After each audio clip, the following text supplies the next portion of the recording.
This is Autoline Daily, the show dedicated to enthusiasts of the global automotive industry. Well, the coronavirus is dominating all the headlines, and while we will cover how it's impacting the industry, we're going to try not to dwell on it. The SAE canceled its World Congress for late April. GM, Ford, and FCA told their office workers in the U.S. to stay home and work from there, but they are keeping their plants up and running, at least for now. Those same companies also formed a task force with the UAW to develop procedures to minimize the risk of transmitting the disease. For example, they're taking the time between shifts to wipe down workstations and equipment. Volkswagen also closed its plant in Chattanooga today to thoroughly clean the plant. We'll see how long this lasts. Health officials are asking that people not gather in groups of more than 250. Whereas the typical assembly plant employs several thousand. BMW started equipping some of its plug-in models in Europe with a new feature called eDrive zones. When the vehicle enters a designated low-emission zone, it automatically switches to electric drive. The system uses geofencing technology via GPS to know when it's in one of these zones. A graph showing the size of the eDrive zone also pops up on the navigation screen, as does a notice that the vehicle is in electric-only mode. Most of the areas that already have defined zones are in Germany, but there's 20 other major cities in Austria, Switzerland, the Netherlands, Belgium, and France that do as well. The plug-in 7 Series, X5, and 3 Series are the vehicles that currently offer eDrive zones. General Motors wants to get products to the market faster and more efficiently, so it's merging its powertrain operations into its product development operations. GM Powertrain, which was recently renamed GM Propulsion Systems, used to have its own headquarters and staff. Wards reports that as GM developed its all-new EV architecture, it realized it had to approach the design from a total system standpoint, and brought its propulsion operations under the same roof as its product development teams. That provides GM with more overlap between departments as they develop new cars and trucks to allow better continuity and communication. To run it all, Doug Parks was named Executive Vice President, Global Product Development, Purchasing, and Supply Chain.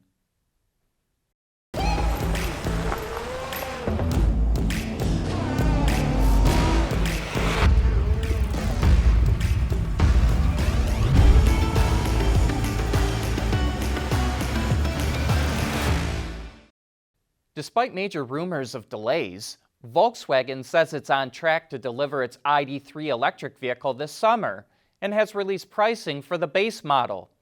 It will cost just under €30,000 in Germany before a €6,000 environmental discount.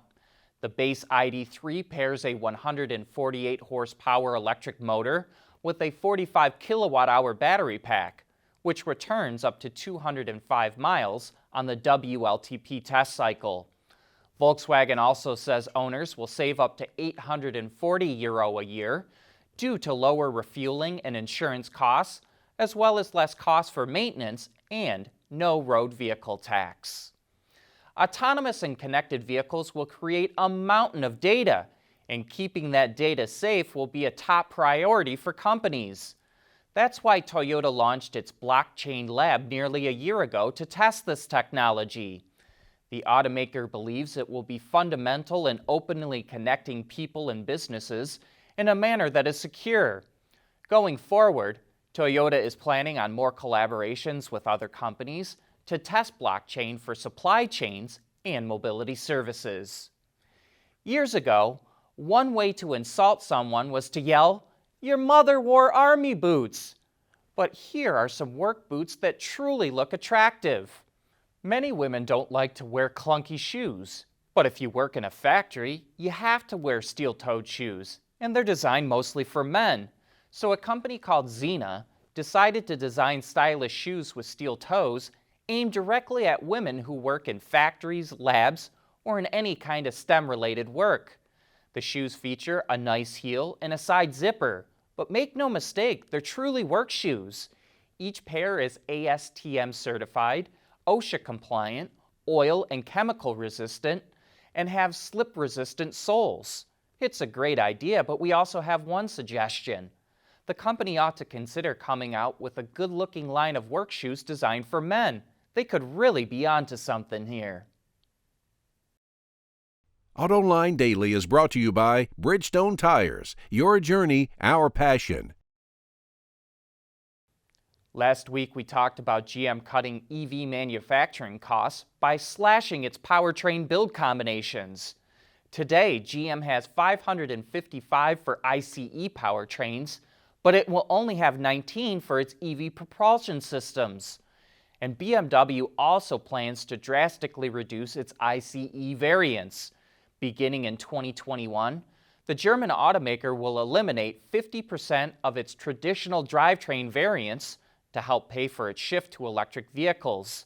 The company didn't reveal any specific details, but we'll likely see more automakers make similar moves to help cut costs for manufacturing EVs. Speaking of electrics, Ford is inching closer to the introduction of the Mustang Mach-E, and to tease us even more, it posted this video of winter testing. The whole idea is to show you the torque vectoring and acceleration capabilities of the EV by shutting off all the stability controls. We think this is a great way to end the show, so take a look, and we'll see you tomorrow.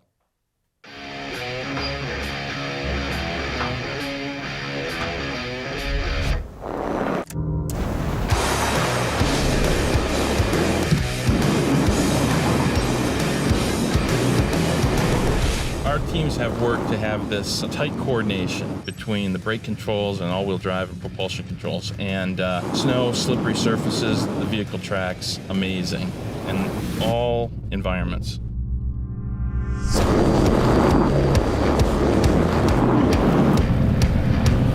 Before we started this program, we drove every one of the competitive products that are out there.